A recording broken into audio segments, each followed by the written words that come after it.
तो आप लोगों का यहाँ पर एक पार्लियामेंट्री टर्म्स का टॉपिक है। पार्लियामेंट्री टर्म्स के अंदर कुछ टर्म्स है पार्लियामेंट रिलेटेड, जैसे कि फर्स्ट एक टर्म है सम्मन। सम्मन मीन्स क्या होता है? टू कॉल, बुलाना। ठीक है, मतलब पार्लियामेंट के सेशन को स्टार्ट करवाना। वो किसके, ये कौन करवाता है? सम्मन कौन करता है? प्रेसिडेंट। ठीक है, तो लिख लेना ये चीज। पार्लियामेंट्री टर्म्स में फर्स्ट पॉइंट आप नोट कर सकते हो कि ये जो सम्मन का जो एक काम है, ये किसका काम है? प्रेसिडेंट। ठीक है, उसके अलावा एक टर्म होती है टर्मिनेट करना। ठीक है, सेकंड हो गया टर्मिनेट, मतलब टू एंड, यहाँ पे खत्म करना, सेशन को खत्म कर देना, उसको हम क्या कहते हैं? एंड करना। ये भी प्रेसिडेंट ही हमारे यहाँ पर काम करते हैं। उसके अलावा यहाँ पर कुछ और टर्म्स होती हैं, जैसे कि एक टर्म होती है एडजर्नमेंट।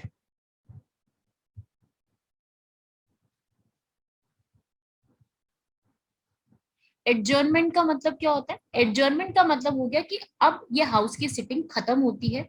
ठीक है, ये टर्मिनेट हो गया एक टाइम पीरियड के लिए। यहाँ पर जो है हाउस की सिटिंग खत्म हो गई, अब दोबारा से कल बैठेंगे। ठीक है, जब दोबारा से सेकंड सेशन होगा, तब दोबारा से जो है हाउस बैठेगा, उसे कहते हैं एडजर्नमेंट। एक टर्म होती है एडजर्नमेंट। फिर एक टर्म होती है कास्टिंग वोट। कोई बताएगा व्हाट इज कास्टिंग वोट?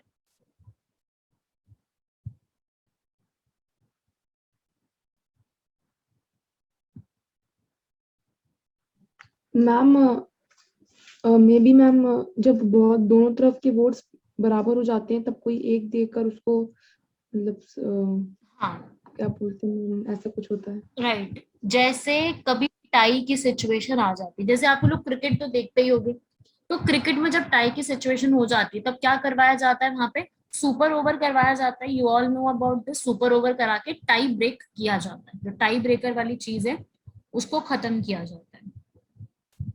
तो टाई ब्रेकर यहाँ पे एंड किया जाता है। तो ऐसे ही अगर मान लेते हैं कि वोटिंग के समय 50-51 50-50 हो गया है, ठीक है, तो इस समय में जो 51 या फिर 51 वाला वोट जाएगा, वो 51 वाला वोट जो है वो यहाँ पर टाई को ब्रेक कर देगा। मतलब क्या कर लेगा? टाई ब्रेकर की तरह वो काम करेगा। तो वो जो टाई ब्रेकर वोट है, वो जो है कौन देता है? Speaker of Lok Sabha. जो लोकसभा के स्पीकर होते हैं वो, या फिर जो राज्यसभा में चेयरमैन होते हैं। ठीक है, तो वो लोग अपना इस पे वोट देते हैं, जिसको वो कहते हैं कास्टिंग वोट। तो कास्टिंग वोट में क्या होता है? टाई ब्रेकर की सिचुएशन आती है, मतलब टाई को खत्म करने के लिए। This is known as casting vote. ठीक है, लिख लेना ये चीजें।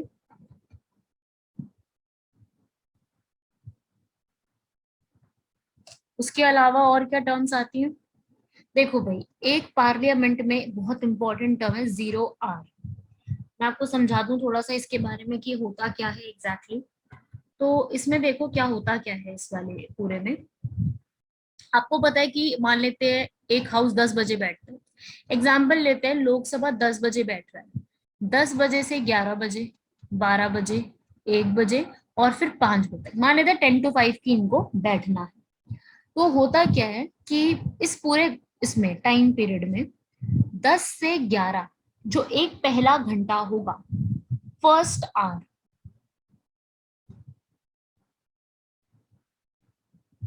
ऑफ एवरी सिटिंग, इसको हम क्या कहते हैं? Question hour. तो ये टाइम पीरियड में चल रहा है क्वेश्चन आर, मतलब जहां पर क्वेश्चंस पूछे जाएंगे। जैसे होता है ना, डाउट क्लास हो गई, क्वेश्चन क्लास हो गई, ऐसे ये क्वेश्चन आर, इसमें क्या कर रहे हैं, they are asking question. Who is asking question, यहां पर क्वेश्चन पूछा जा रहा है फ्रॉम, कौन किससे क्वेश्चन पूछ रहा है, यहाँ पे क्वेश्चन पुटअप किए जा रहे हैं जो मेंबर्स ऑफ पार्लियामेंट है,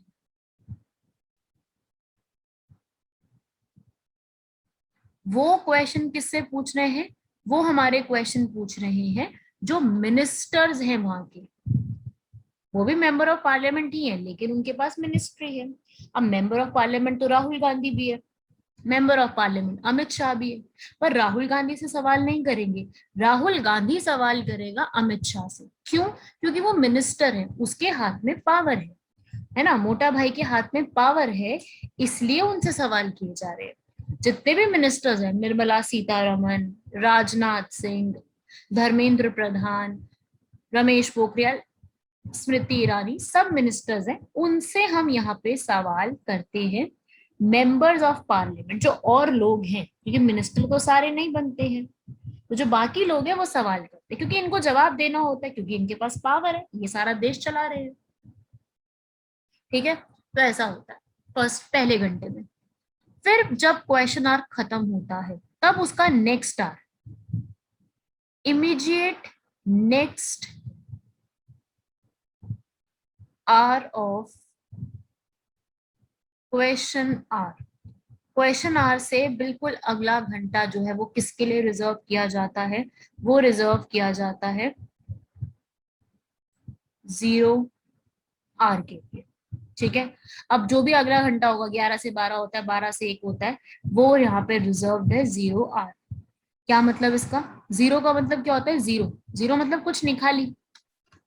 खाली का मतलब क्या हो गया कि आपने अब बहुत ज्यादा इल्जामात झेल लिए हैं, अब आप खाली बैठो, मतलब कि क्वेश्चन बहुत पूछ लिए ना, अब क्वेश्चन इतने पूछ लिए, इतना प्रेशर झेल लिया, अब खाली बैठो। तो बेसिकली यहाँ पर उनको अब थोड़ा सा एक रेस्ट दिया जाता है। ठीक है, कि अब खाली बैठो और उनके आंसर्स ढूंढो, जो आपने सवाल किए गए हैं, फाइंड दोज आंसर्स, तो उसे हम कहते हैं 0 आर। राइट, तो वो चीज होती है आपकी, इस पे कहलाती है 0 आर। ठीक है, जो कि इसके बाद किया जाता है, और फिर इसके बाद लंच हो जाता है इनका, और लंच के बाद का जो पूरा टाइम पीरियड होता है उसमें ये एजेंडा डिस्कस करते हैं पूरा, मतलब क्या वोटिंग करानी, बिल को पास कराना, रिलेटेड टू सारी ये चीजें वो डिस्कस करते हैं।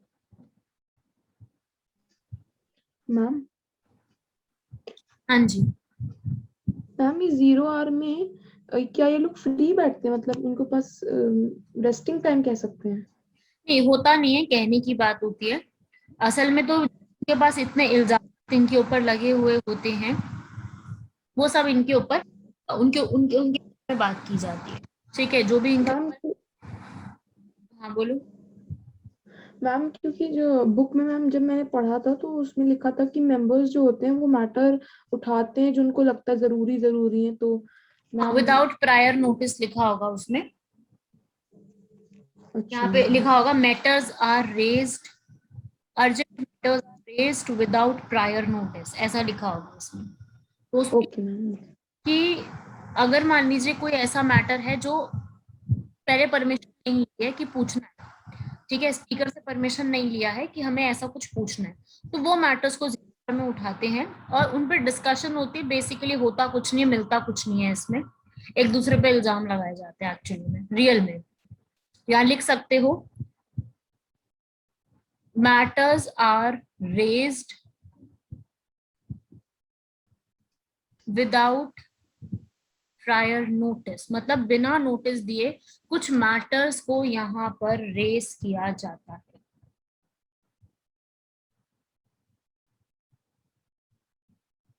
ठीक है, ये लिख लेना।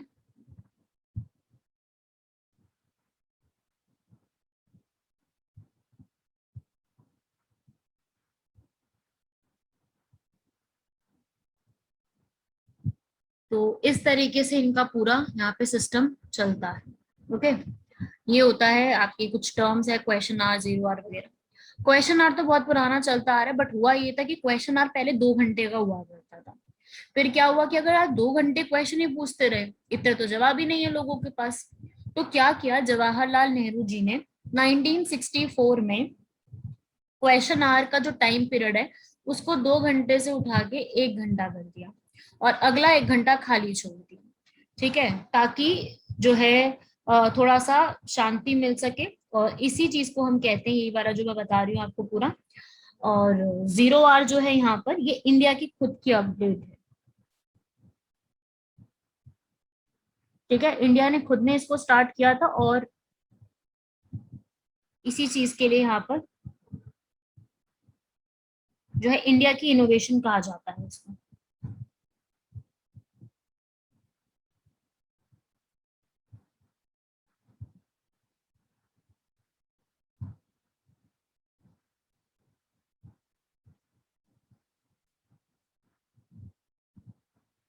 लिख लो ये सारी चीजें, it is an Indian innovation.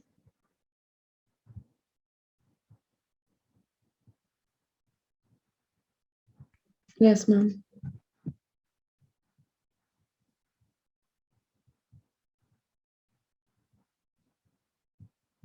चलिए आगे बढ़ते हैं। अब पार्लियामेंट्री टर्म्स में ये इंपॉर्टेंट है, इस पे आ सकता है कोई क्वेश्चन। उसके अलावा आपसे पूछ सकते हैं पार्लियामेंट्री कमिटीज के बारे में।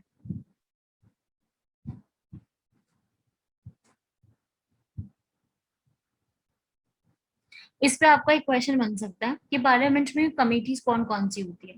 मैं आपको इसको एक्सप्लेन कर दूं कि बेसिकली पार्लियामेंट में कमिटीज वगैरह क्या क्या होती हैं और क्या क्या उसमें चीजें होती हैं। तो देखो भाई, आपकी पार्लियामेंट्री कमिटीज दो तरीके की होती है। पहले तो पूरा फ्लो चार्ट बनाएंगे सब लोग कि कौन कौन सी कमिटीज होती हैं, क्या क्या नाम है,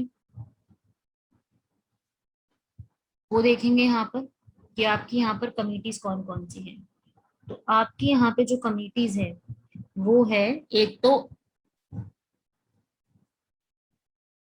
स्टैंडिंग कमेटी और एक एडहॉक कमेटी।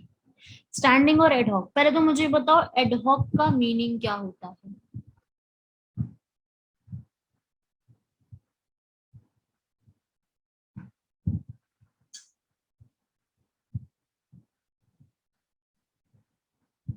सुना होगा एडहॉक वर्ड तो, काफी फेमस वर्ड है।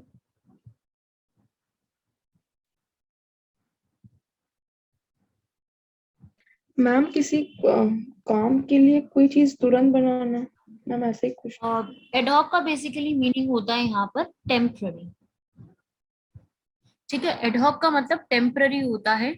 अगर टेम्पररी बेसिस पे कोई कमेटी बनाई जा रही है, जिसका कोई मतलब बेसिकली वो कमेटी टेम्पररी बेसिस पे है, और वो कमेटी का कोई एक काम के लिए बनाई गई, जैसे मान लो जीएसटी, जीएसटी के काम के लिए बनाई गई और उसके बाद जो है खत्म कर दी वो कमेटी। तो एक कमेटी ऐसी जो कि सिर्फ एक ही पर्पस के लिए बनाई जा रही है, उसको हम कहते हैं एडहॉक कमेटी। जो पर्पस फुलफिल हो गया तो आगे उसकी जरूरत खत्म हो गई। ठीक है, उसे हम कहते हैं एडहॉक, टेम्पररी। वही स्टैंडिंग कमेटी के दो टाइप है, एक है फाइनेंशियल, ये होती है परमानेंट। ठीक है, जो रहेंगी रहेंगी चाहे कुछ भी हो जाए, हर साल रहेंगी। एक होती है फाइनेंशियल, एक होती है डिपार्टमेंटल। आपके एग्जाम के लिए फाइनेंशियल इंपॉर्टेंट है। फाइनेंशियल में तीन टाइप्स हैं मनी रिलेटेड। एक होती है कमिटी ऑन पब्लिक अकाउंट्स, एक होती है एस्टीमेट्स कमिटी, एक होती है कमिटी ऑन पब्लिक अंडरटेकिंग या फिर पीएसयू। और डिपार्टमेंटल आपकी 24 कमिटीज होती हैं, 24 कमिटीज होती हैं टोटल जो डिपार्टमेंटल है।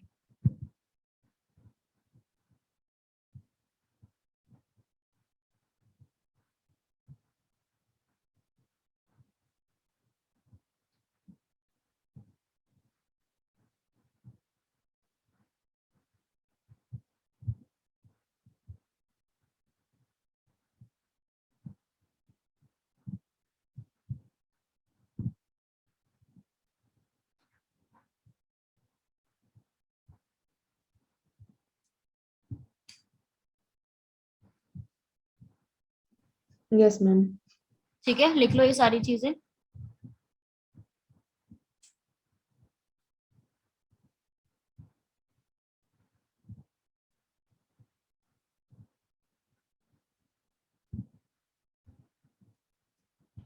तो अब इसमें से हम थोड़ा सा देख लेते हैं, इन तीनों कमिटीज के बारे में क्वेश्चन आ जाते हैं इसके ऊपर। तो ये तीनों कमिटीज का देख लो भाई यहाँ पे।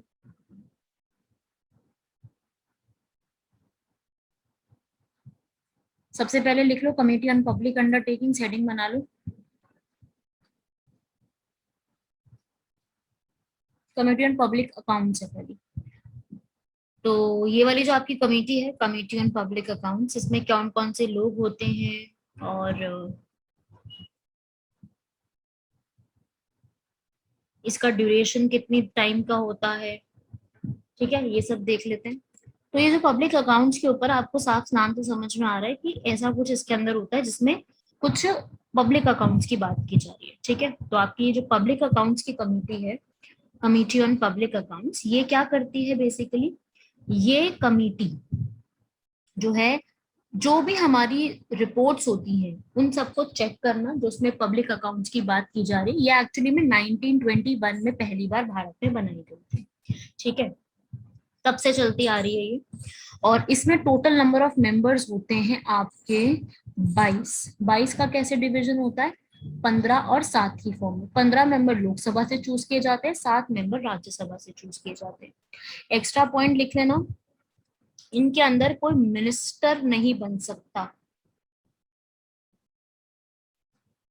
मतलब अगर हम चाहे कि अमित शाह को मेंबर बना दे कमेटी का, तो वो पॉसिबल नहीं है, ठीक है। राहुल गांधी बन सकता है बिकॉज वो कोई मिनिस्टर नहीं है, लेकिन अमित शाह नहीं बन सकता बिकॉज ऑलरेडी वो मिनिस्ट्री हैंडल कर रहे हैं, ठीक है। तो कोई मिनिस्टर नहीं बन सकता, और ये 1 साल के लिए बनाई जाती है, हर साल नहीं आती है, हर साल लोगों को बदला जाता है। 15 और 7 लोग जो है वो हर साल चेंज होते हैं। कौन अपॉइंट करता है, स्पीकर। स्पीकर बंदे बुलाता है, ये वाले मतलब बंदे मतलब मेंबर्स, 15 मेंबर्स को बुलाता है, ठीक है। और जो चेयरमैन होता है इन 22 लोगों का, 22 लोगों का जो हेड होता है, वो भी हमारा स्पीकर डिसाइड करता है, स्पीकर उसको अपॉइंट करता है। एंड ऑलमोस्ट ये ऑपोजिशन पार्टी का होता है, मतलब जैसे राहुल गांधी को बना दिया, ऑपोजिशन पार्टी का है ना राहुल, तो उनको बना दिया, ठीक है, ऐसे करता है। और इसका काम क्या है, ये तो आपने स्ट्रक्चर समझ लिया, मेंबर्स वगैरह देख लिया आपने। अब इनका स्ट्रक्चर क्या है, ठीक है, काम क्या करते हैं। इनका काम होता है, आपको याद होगा, यही लिख देती हूँ मैं, इनका जो फंक्शन है वो क्या है, कि आपको अगर याद हो कि सीएजी जो है, मैंने आपको उसमें लिखवाया था कि सीएजी अपनी 3 रिपोर्ट्स को सबमिट करता है, याद है 3 रिपोर्ट्स।